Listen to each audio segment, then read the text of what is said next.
Freedom of speech is the number one most important thing ever. It's the number one most important thing. It's more important than any other thing. Any other thing you can think of. I know what you're thinking. You're thinking, well, everyone, has their own priorities. What's important to you might not necessarily be the most important thing to someone else, and vice versa. Everyone has their own idea of what the most important thing is. It's opinionate. It's your opinion. Everyone has their own opinion. Yeah, okay. So let me rephrase it. Freedom of speech is the most important thing ever, and I can prove it. Okay, here's how I prove it to you. It's not an opinion thing, all right? It's a fact. It's the most important thing. And here's how I prove it. You tell me what you think is more important than freedom of speech. You've got something in your mind that you think is the number one most important thing that everyone should care about. Right? You got that in your mind? Your number one most important thing ever? Even if you put freedom of speech at number 2, you've got something that you think is number 1. And I'm like, okay, what is it? Whatever it is, imagine if you weren't allowed to talk about that thing. Imagine if your number one issue that you have, that you think is the most important thing, is the one thing that you're not allowed to talk about. See, now you see straight away, oh, actually, yeah, freedom of speech is the most important thing, so I need the ability to be able to speak about the thing that I think is important. So whatever you thought was number 1 is actually number 2. Freedom of speech is number 1. Because what you got to imagine is, imagine if the thing that you think is important, not only can you not talk about it, if you do talk about it, you're in big fucking trouble. How do you like that? Yeah, so now you want your freedom of speech, don't you? Now you see it as important. Now that the thing that you care about is not allowed to be talked about. Now, what I've just said is it. That's it. Case closed. Class dismissed. Smell you later. I don't need to say anything else about it. I've just made the case. That's it. I can end the video right now. So anything else I say for the rest of this video is just something that I fancy saying. I just want to say more. Don't need to. Just leave it there. If you don't think that freedom of speech is the most important thing, you are wrong. You're incorrect. You fucked up. And if you don't think so, how about we just take away your right to talk about whatever you think is important? Yeah, now you get it, don't you? Yeah. So, who is trying to take away your freedom of speech? What are their intentions? What are their rules? What are they based on? I think probably the best way to explain it would be to start at the end of the story, work my way backwards, quickly, just skim over things, go backwards, back to the beginning, and then explain like what's behind it all, like what's going on.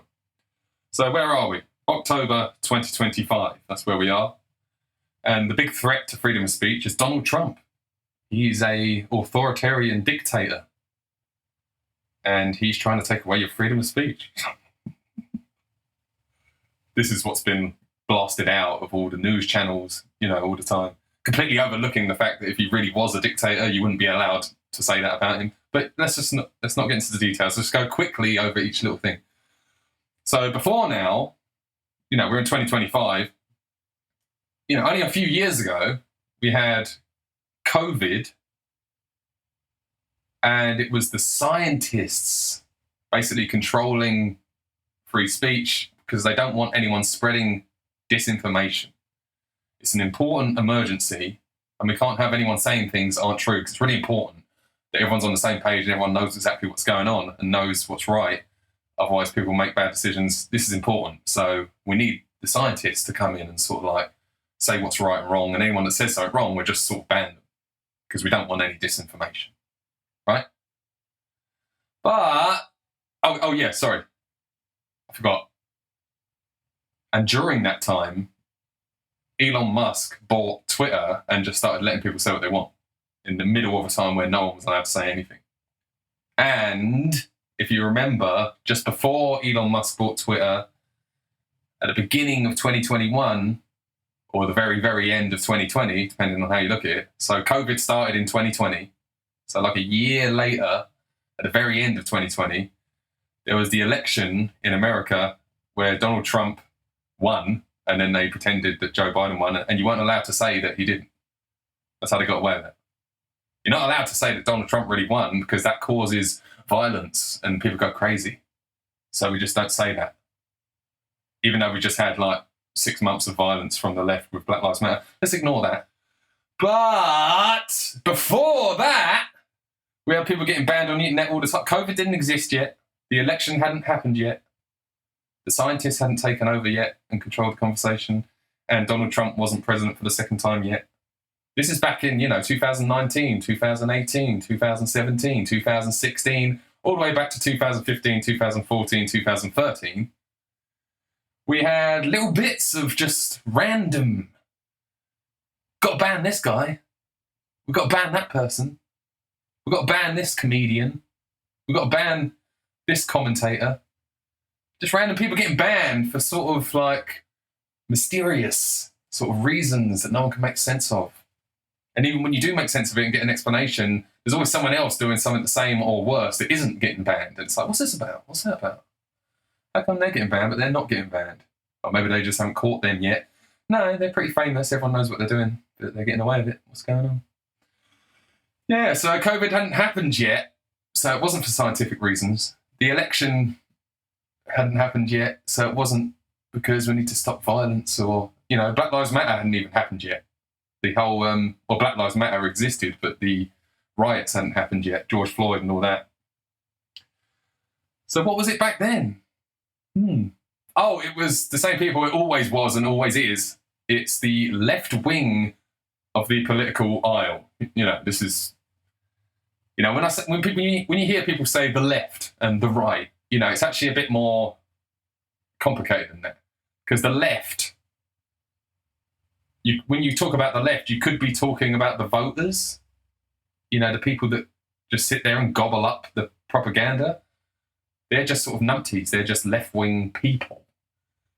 But when you say the left, you could mean the actual left-wing politicians and the left-wing media and the people that are sort of pumping out propaganda, the purveyors, the perpetrators, the people that are actually coming up with this shit, not the people that just believe the shit. All right? So I'm going to try and be clear about who I'm talking about. I'm really talking about the people that come up with this crap, not the people that just go along with it, right? Because they're the ones that are actually controlling things. So when I say the left are trying to control this or trying to control that, I'm not talking about your average left-wing voter. That's just some person. They probably don't even know why they believe what they believe or what they're a part of. I'm talking about the people that come up with this crap, come up with these rules, come up with these reasons why we need... Because back then it was hate speech. Like I said, COVID hadn't come along yet. Election denial wasn't a thing yet because the election hadn't happened yet. You're not allowed election denial. You're not allowed COVID denial. And the climate change was the old science thing before COVID. Still is, but it was before COVID, where they were trying to use the same excuse. Oh, scientists have spoken. They all agree with each other. It's not true. They all agree with each other, and we need to stop people spreading disinformation. This disinformation thing is the crux of what I'm getting at here. Disinformation. But before we had the disinformation, we need to stop disinformation excuse. The reason to control speech back in the 2010s was hate speech. Now, for those of you who don't know, hate speech is not recognised by right-wingers. We don't recognise... I say we because I'm a right-winger. Sorry. It's not recognised by anyone but the left. It's a left-wing concept, hate speech. If someone gets banned, you go, oh, well, yeah, they were like engaging in hate speech. So, that, as if they deserve to get banned because of that. It's like, wait a minute. Hate speech is a made-up term by left-wing political activists. So it's obviously the left controlling free speech, trying to control the conversation. Because If you can control the conversation, then you can control everything. Like I said earlier, imagine if the one issue that you thought was important was the one thing you can't talk about. Well, now, what are you going to do about that issue? It's like it doesn't exist, therefore it never gets talked about, it never gets solved. And then some other bullshit idea can dominate because your idea doesn't exist, you know? It changes everything. So the best example, because it's two really famous people, so it would be easy for you to like look this up. Because there's loads of examples of this for different reasons, different people, but a lot of them will be people that most of you don't fucking know about. You don't know, I'd have to explain every last detail because you don't know what I'm talking about. It would take too long. So I always use this example because it's two really famous people and you can easily just go and look it up, right? Bill Maher, the American talk show host, left-wing guy, comedian, does a talk show, talks politics. Bill Maher, Bill M-A-H-A-R? M-A-H-E-R? It's like Bill Maher. And then Roseanne Barr. Bill Maher and Roseanne Barr. Roseanne, you know, the Roseanne show. Right, Bill Maher said the N-word on his show on TV for a joke. He thought it was a funny joke that involved using the N-word. And he said it on his show, on TV, in front of a live audience. And there was talk of him getting banned and getting, you know, in trouble for this. Like, oh, he's overstepped the mark. He's crossed the line. And there was talk of that, but he never actually got banned, you know. To this day, you can still watch the Bill Maher show, and there's Bill Maher sitting there doing the Bill Maher show. He didn't get cancelled, all right? There was just talk that maybe he should get cancelled because he said the N-word. It's like the cardinal sin. Everyone knows you just don't say the N-word, you know? So, but he said it. He said it. That's it. Career over. Except it's not. He gets away with it. Roseanne Barr, a couple of years later, posts a tweet in the middle of the night when she's off her tits, saying something about the Muslims and something about this woman and Planet of the Apes. Now, the woman kind of looks like Planet of the Apes. She's got the same haircut as the Planet of the Apes women. Roseanne says that she was actually making a point about the Muslim Brotherhood and this woman's views and how she thinks they're similar. And then she said Planet of the Apes because of the concept of Planet of the Apes. And obviously she was kind of making a joke about the woman's haircut and she looks like Planet of the Apes. But then they said this woman is mixed race. She's basically black. And you're saying that black people look like apes. That's what you're saying. Definitely. So you're racist. And she got a Twitter account taken away and she got fired from the Roseanne show. Roseanne got fired from the Roseanne show and they carried on the show without Roseanne. They had Roseanne without Roseanne. Because, you know, she broke the rules. She deserves it. I mean, you can't have her on TV anymore because she said something that if you squint and if you look at it sideways, it kind of seems like she was being racist. Yeah, there's a classic clip of Roseanne going, I thought the bitch was white! She's like, I didn't even know the woman was black. The woman doesn't really look black. She's like, I thought she was white. I didn't even think of saying anything about apes or black people. What the fuck? But some people think that Roseanne was saying something racist. Therefore, you know, she should have her career completely destroyed. Now, if you want to see unbelievable hypocrisy, there's loads of different people that reacted to both of these cases. The best one, in my opinion, is Whoopi Goldberg on The View. Go and find a clip of Whoopi Goldberg on The View reacting and responding to Bill Maher saying the N-word on his show. Someone asks her, look, you're black, you're famous, you're a comedian. What do you think? What do you think about Bill Maher saying the N-word? Like, should he be cancelled? Should he be destroyed forever? And she's like, no, you know, he shouldn't have said it. He overstepped the mark. He's a comedian, and I'm a comedian. This is what she says. This is what Whoopi Goldberg says. She goes, I'm a comedian, he's a comedian, we're comedians, and we try and push the envelope, and we try and, you know, push buttons. But he just messed up. He went too far. He got too comfortable, I think is what she said. He got too comfortable because he's got black friends and he thinks it's okay. It's not okay. But that's it. It's like slap on the wrist. You shouldn't have said that, but, whatever. Forgive him. He's a comedian. He's a comedian. He's not, he wasn't making a racist claim about anything. He's a comedian, so he says things that are crazy sometimes. And we should just, not let him off as in, yeah, you can say that whenever you want. Slap on the wrist, don't say that, but, still got your show, still got your career. Then fast forward to Whoopi Goldberg's response to Roseanne Barr's tweet. Oh, my God. She's literally shaking her finger at the camera, talking to Roseanne, who isn't there to defend herself. And she's shaking her finger going, you got caught with your pants down. Now we know.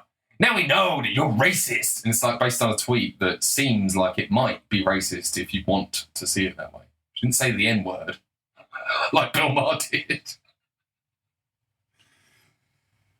And all that talk about, well, Bill Maher's a comedian and, we try and say edgy, extreme things. We try and push the envelope. Roseanne isn't one of the most famous comedians who's ever lived. Roseanne is a way more successful, way more famous female comedian than Whoopi Goldberg, okay? But there's no pass. So anyway, what's the point of this story? The point of the story is what Bill Maher did was way worse and way more obviously wrong and bad, and you shouldn't say the N-word. And both of them are comedians, so you can't say, well, Bill Maher's a comedian, whereas Roseanne was being serious. No, Roseanne's a comedian too. What's the difference here? Well, the difference is obvious. Bill Maher is a big fat lefty who does nothing but slag off Trump all day and say that he's Hitler on his show. And Roseanne was an open Trump supporter. There you go, case closed. Bam. Roseanne is a Trump supporter who said something on Twitter that seems like it may have been sort of racist, if you want to look at it that way. Therefore, cancel her show, fire her from her show, carry on the fucking Roseanne show with no Roseanne on it, take her Twitter away, fuck her, she's dead, fuck her. She got caught with her pants down. That's it. It's the end of you. There you have it. Bill Maher, big fat left-winger, Trump's Hitler, Trump's Hitler, Trump's Hitler all day long. He says the N-word. Oh, well, he's a comedian. He shouldn't have said it, but it's okay. And this is a reoccurring theme. Like I said, I used that example because it's a big one. And the Whoopi Goldberg response and how different her response was to one and not the other was astounding. The difference. Shaking her finger, looking into the camera, talking directly to Roseanne. You got caught with your pants down. Where Bill Maher, he's a comedian. I shouldn't have said it, but he said it. But this is reoccurring. What is cancel culture? What is woke? The woke mob that come after you. What is the deal? It's obvious. It's very simple. Don't overcomplicate it. It's anti-right wing. That's all it is. No right wingers allowed. No Trump supporters allowed. Because we need to have everyone on TV, everyone that you look at, everyone that you listen to, are all on the same page. Because it creates this illusion that everyone is anti-right wing. Right wing is bad. It's bad. It means you're a bad person. Trump is bad. He's Hitler, right? And everyone says so. When in reality, it's just if someone says other, then they get banned. So it seems like everyone says so, right? And there's famous people who are Trump supporters and are right wing that have to hide it or they get banned. This is unbelievable, right? So you'll notice a lot of comedians, instead of being a right-wing comedian, and then they say bad stuff and then they get banned, what it actually is, it would be like a left-wing comedian, and then they'll say something bad that they shouldn't have said, and then now they get called right-wing. Because literally right-wing just means bad in this fake illusion that we've got going on where everyone's left-wing, and they're not. It's an illusion. It's a bubble. It's fake. Right? So it's like, let's name some. Bill Burr, Dave Chappelle, and Ricky Gervais.